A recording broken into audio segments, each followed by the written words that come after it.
రాష్ట్రానికి ఏమొరిగింది అంటే ఏం లేదు, రాష్ట్రం నడిచిపోతుంది అంతే. కానీ ఒక నిర్దిష్టమైన లక్ష్యం లేదు.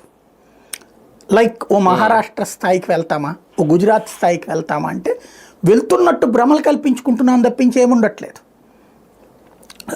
అవన్నీ జరగాలి అంటే అక్కడ ఇట్లాంటి రాజకీయాలు ఉండవు.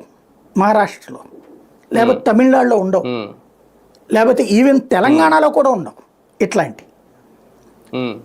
భారతదేశంలో ఏ రాష్ట్రంలో కూడా రాజకీయ కక్ష సాధింపుల కోసం వ్యవస్థల విచ్ఛిన్నం ఉండదు, వ్యాపారాల వేధింపులు ఉండవు. ఇప్పుడు వీళ్ళు అరెస్ట్ చేసినటువంటి వాళ్ళల్లో ఇదివరకు జగన్ టైంలో అరెస్ట్ చేసినటువంటి వాళ్ళు పెద్ద పెద్ద వ్యాపార పారిశ్రామికవేత్తలు.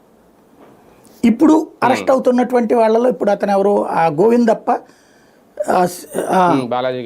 అతను పెద్ద ఫ్యాక్టరీలకు యజమాని, లేకపోతే ఇంకొకళ్ళు పెద్ద పెద్ద సంస్థలకు సంబంధించినటువంటి వాళ్ళు. అంటే ఆంధ్రప్రదేశ్ అంటే కక్ష సాధింపు రాజకీయాల్లో కోటీశ్వరులు జైళ్ళకి వెళ్తారు, ప్రముఖ పారిశ్రామికవేత్తలు జైలుకి వెళ్తారు, ఐఏఎస్లు ఐపీఎస్లు జైలుకి వెళ్తారు.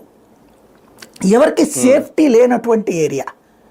అసలు ఇది ఆలోచించలేకపోతున్నాం మనం ఆలోచిస్తున్నది ఎంతసేపటికి మావాడు చేసింది రైట్ అనుకుంటున్నాం. కానీ ఇర్రెస్పాన్సిబుల్, ఇర్రిలవెంట్ నడుస్తున్నది రాష్ట్రము. అది వాళ్ళు చేసినా అదే చేస్తున్నారు, వీళ్ళు